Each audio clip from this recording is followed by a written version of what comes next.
Hello friends, എല്ലാ കൂട്ടുകാർക്കും നമ്മുടെ ഇഷ്ടമാത്ര സീരിയലിൽ ഇനി വരാൻ പോകുന്ന ആഴ്ചയിലെ മുഴുവൻ പ്രൊമോ റിവ്യൂയിലേക്ക് തന്നെ സ്വാഗതം കേട്ടോ. ചാനൽ ആദ്യമായിട്ടാണ് കാണുന്നുണ്ടെങ്കിൽ ഒന്ന് സബ്സ്ക്രൈബ് ചെയ്ത് ലൈക്ക് ചെയ്ത് സപ്പോർട്ട് ചെയ്യണേ. അങ്ങനെ ഇനി വരാൻ പോകുന്ന ആഴ്ചയിലാണെന്നുണ്ടെങ്കിൽ നമ്മുടെ ഇഷിതയും മഹേഷും കൂടി ചേർന്നിട്ട് ആദ്യം ഒന്ന് മൈൻഡൊക്കെ ഒന്ന് ഓക്കെ ആക്കാൻ വേണ്ടി കുഞ്ഞിന് സ്വപ്ന വലിയെടുത്ത് രാമനാഥനടുത്ത് കൊടുത്തിട്ട് അവരാണെന്നുണ്ടെങ്കിൽ പുറത്ത് ആദ്യമൊക്കെ ആയിട്ട് കറങ്ങാൻ വേണ്ടി പോകണം. അപ്പോൾ ആദ്യം കുറേ പ്രാവശ്യം പറയുന്നുണ്ട് എന്നെ സന്തോഷിപ്പിക്കാൻ വേണ്ടി കുഞ്ഞു അവനെ അവിടെ നിർത്തിയിട്ട് വരണ്ടായിരുന്നു ഇഷിതാമ്മ എന്നൊക്കെ പറയുമ്പോൾ ഇഷിത പറയണ്ട, അവള് പാല് കുടിച്ച് നല്ല ഉറക്കമാണ് ആദ്യം. ഇനി അവൻ ഇപ്പോഴൊന്നും എഴുന്നേക്കില്ല, അവള് 2-3 മണിക്കൂർ കഴിഞ്ഞിട്ട് എഴുന്നേക്കുള്ളൂ. അതുകൊണ്ട് കുഴപ്പമൊന്നുമില്ല, 2-2.5 മണിക്കൂർ നമുക്ക് അടിച്ചു കുടിച്ചിട്ട് വീട്ടിൽ പോയാൽ മതി എന്ന് പറയണം. അപ്പൊ മഹേഷ് വേണ്ട, അതേ മോനെ കുഞ്ഞാവ ഇപ്പൊ നല്ല ഉറക്കമൊക്കെ ആയിരിക്കും, നമ്മളെ അമ്മ വിളിച്ചെഴുന്നേപ്പിച്ച് 2 മണിക്കൂർ കൂടുമ്പോൾ പാല് കൊടുക്കണം, എല്ലാന്നുണ്ടെങ്കിൽ സുഖമായിട്ട് അങ്ങനെ ഉറങ്ങും. കുറച്ച് കഴിയുമ്പോഴല്ലേ ഇഷിതയുടെ ഉറക്കം നഷ്ടപ്പെടുന്നത്. ഓ, അത് ഞാനങ്ങ് സഹിച്ചു.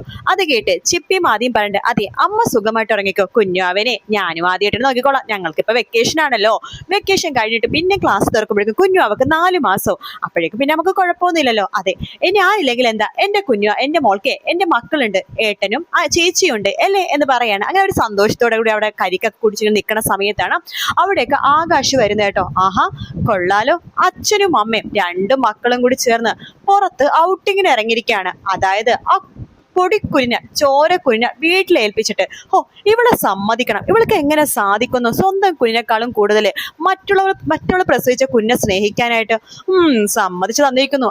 അവള് പിള്ളേരുടെ ഡോക്ടറാണല്ലോ, അതുകൊണ്ടിട്ടായിരിക്കും എന്നൊക്കെ നമ്മുടെ ആകാശ് ഇങ്ങനെ വിചാരിക്കുകയാണ്. ഇത് തന്നെ പറ്റിയ അവസരം, ഇപ്പൊ തന്നെ മഞ്ജുമേലെന്ന് വിളിക്കാം, അവൾക്ക് 1 ലക്ഷം രൂപ ഓഫർ ചെയ്തിങ്ങനെ അവൾ പല തരികിട പരിപാടികളും കാണിക്കും എന്ന് പറഞ്ഞിട്ട് ആകാശ് വേഗം തന്നെ അവിടെ നിന്ന് അങ്ങ് പോകുക കേട്ടോ. ആകാശ് പെട്ടെന്ന് വണ്ടി എടുത്ത് പോകുമ്പോഴേക്കും അത് ആകാശിന്റെ വണ്ടിയാണോ എന്ന് ചെറിയ രീതിയിൽ നമുക്ക് ആദ്യക്ക് സംശയം തോന്നുന്നുണ്ട്.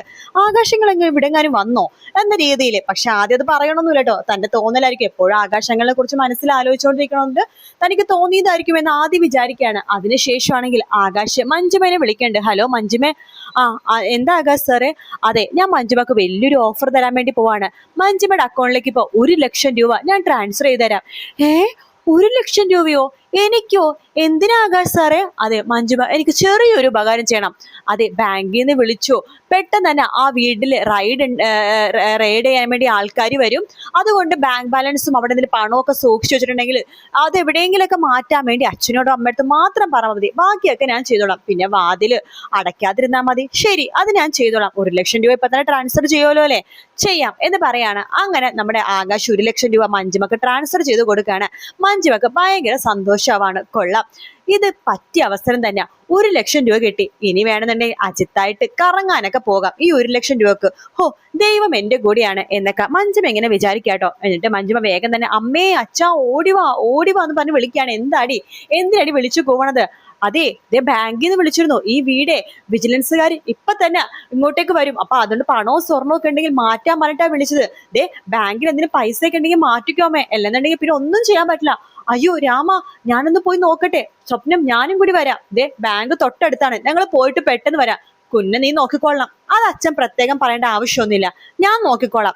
സ്വപ്നവലി പറയണ്ടേ, എടി നീ ഫോൺ വിളിച്ച് വായം വിളിച്ച് അവിടെ ഇവിടെ നിർത്താൻ ഒരു കാര്യമില്ല, കുഞ്ഞ് നല്ല ഉറക്കമാണ്, പക്ഷെ എങ്കിലും നിന്റെ ശ്രദ്ധ വേണം, ഞങ്ങൾ പെട്ടെന്ന് പോയിട്ട് വരാം, മഹേഷിനൊന്ന് വിളിച്ചു നോക്കട്ടെ എന്ന് പറഞ്ഞിട്ട് നമ്മുടെ രാമനാഥൻ മഹേഷിനെ വിളിക്കുന്നുണ്ട്. പക്ഷെ മഹേഷിന്റെ ഫോൺ പരിധിക്ക് പുറത്താട്ടോ. മഹേഷിനെ വിളിച്ചിട്ട് കിട്ടുന്നില്ലല്ലോ സ്വപ്നം.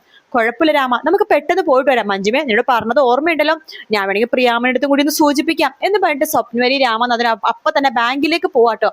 പോകുന്ന സമയത്ത് പ്രിയാമനടുത്ത് പറയുന്നുണ്ട്, മഞ്ജു അവിടെ ഉണ്ട്, കുഞ്ഞ് നല്ല ഉറക്കമാണ്, ഒന്ന് ശ്രദ്ധിക്കണം എന്ന് പറയാണ്. പ്രിയാമണി ശരി ഞാൻ നോക്കിക്കോളാം എന്ന് പറയുന്നുണ്ട്. പക്ഷെ പ്രിയാമണി എത്തണം മുമ്പ് തന്നെ മഞ്ജിമ ആകാശിനെ വീട്ടിലേക്ക് വിളിച്ചു വരുത്തുക കേട്ടോ. ആകാശാണെന്നുണ്ടെങ്കിൽ ആ കുഞ്ഞിനെ അപകടപ്പെടുത്താൻ തന്നെയാണ് ആകാശിന്റെ ഉദ്ദേശം കേട്ടോ. ആകാശ് വീട്ടിലേക്ക് മുഖംമൂടിയൊക്കെ വെച്ച് കയ്യുറയൊക്കെ വെച്ചിട്ടാണ് കേട്ടോ കയറുന്നത്, കുഞ്ഞിനെ ഉപദ്രവിക്കാൻ വേണ്ടി തന്നെ. പക്ഷെ ആദിയുടെ മനസ്സിൽ എന്തൊരു ടെൻഷൻ കേട്ടോ. ആദി വണ്ടിയിൽ പോകുന്ന സമയത്ത് ഇഷിതയെടുത്ത് മഹേഷിനോട് പറയണ്ട, ഇഷിതാമേ ഡാഡി നമുക്ക് തിരിച്ചു പോകാം, എനിക്കെന്തോ നല്ല സുഖം തോന്നുന്നില്ല. എന്തു പറ്റി മോനെ, എന്താ കാര്യം? ചെപ്പി പറയണ്ട്, കുഞ്ഞു ആ വീട്ടിൽ ഒറ്റക്കായത് കൊണ്ടിട്ടായിരിക്കും എന്ന് പറയാണ്. ആണോ, അതാണോ എന്ന് ഇഷിത ചോദിക്കുമ്പോ അതും ഒരു കാരണമാണ്. എനിക്ക് എന്തോ എന്തോ എന്തൊരു അപകടം വരാൻ പോകുന്ന പോലെ ഒരു തോന്നല്. വേണ്ട ഇഷിതാമ്മേ, നമുക്ക് തിരിച്ച് വീട്ടിലേക്ക് പോകാം. എന്താ മോനെ, എന്തു പറ്റി? വേണ്ട, എനിക്ക് പുറത്തു വരണ്ട. കുഞ്ഞുവാവ് ഒറ്റക്കല്ലേ വീട്ടില്, എനിക്കെന്തോ മനസ്സിനൊരു സുഖം തോന്നണില്ല. പിന്നെ മനസ്സിലെന്തൊക്കെയോ പേടി പോലെ. ശരി മഹേഷ്, എന്ന് നമുക്ക് തിരിച്ച് വീട്ടിലേക്ക് പോകാം എന്ന് ഇഷിത പറയാണ്. അങ്ങനെ ഇഷിതയും മഹേഷ് അപ്പൊ തന്നെ വണ്ടി തിരിക്കാട്ടോ. വണ്ടി തിരിച്ച് വണ്ടി പാർക്കിംഗ് ഏരിയയിൽ വെക്കണമല്ലോ. പക്ഷെ ആദ്യം അതിന് മുമ്പേ വണ്ടി നിർത്തി ചാടുവാണ് കുഞ്ഞുവാവിനെ കാണാൻ വേണ്ടിയിട്ട്. അപ്പൊ മോനെ, നീ എവിടേക്കാ പോണത്? അതെ, ഇഷിതാമ്മയും ഡാഡിയും കൂടി വണ്ടിയൊക്കെ പാർക്ക് ചെയ്ത് ചിപ്പിമോളെയും കൂട്ടിക്കൊണ്ട് വന്നാൽ മതി. ഞാനേ വേഗം തന്നെ വീട്ടിലേക്ക് പോട്ടെ എന്ന് പറഞ്ഞിട്ട് ആദ്യം വേഗം തന്നെ സ്റ്റെപ്പ് കയറാൻ നിൽക്കണില്ല, ലിഫ്റ്റ് കയറി വേഗം തന്നെ മഹേഷിന്റെ ഫ്ലാറ്റിലേക്ക് പോവാട്ടോ. ഫ്ലാറ്റിലെ വാതിൽ തുറന്നാണ് ഇരിക്കണത്. ആദ്യം നോക്കുമ്പോൾ ഞെട്ടിപ്പോവാണ്. അവിടെ ഒരു കോട്ടൊക്കെ ഇട്ട് മുഖത്തൊക്കെ മാസ്ക് ഒക്കെ വെച്ച് തൊപ്പിയൊക്കെ വെച്ചിട്ട് നിൽക്കുകയാണ് നമ്മുടെ ആകാശിന്റെ കണ്ട് നമ്മുടെ ആദിക്ക് അറിയാലോ.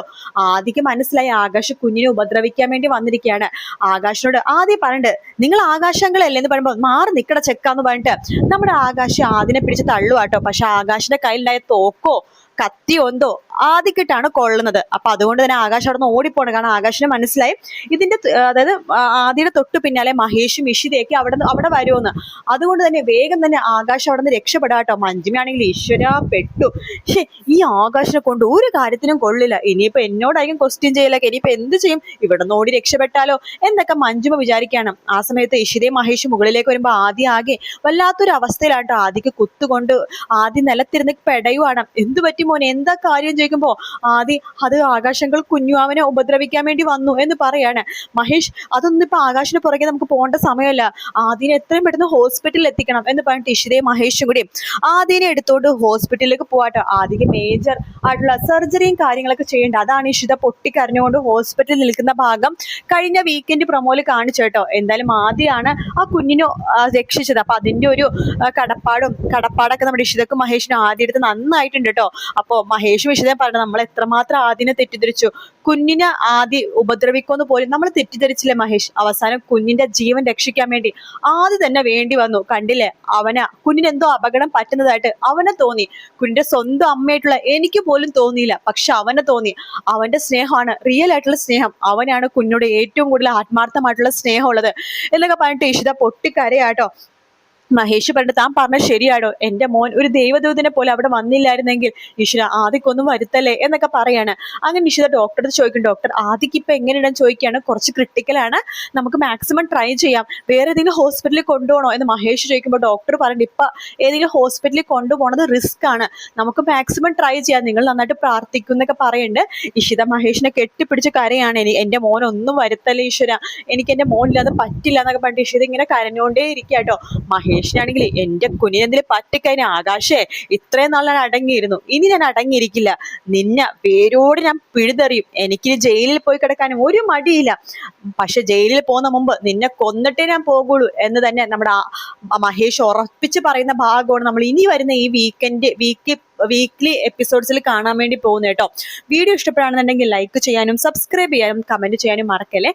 മറ്റൊരു വീഡിയോ ആയിട്ട് കാണാം friends. Take care, bye bye.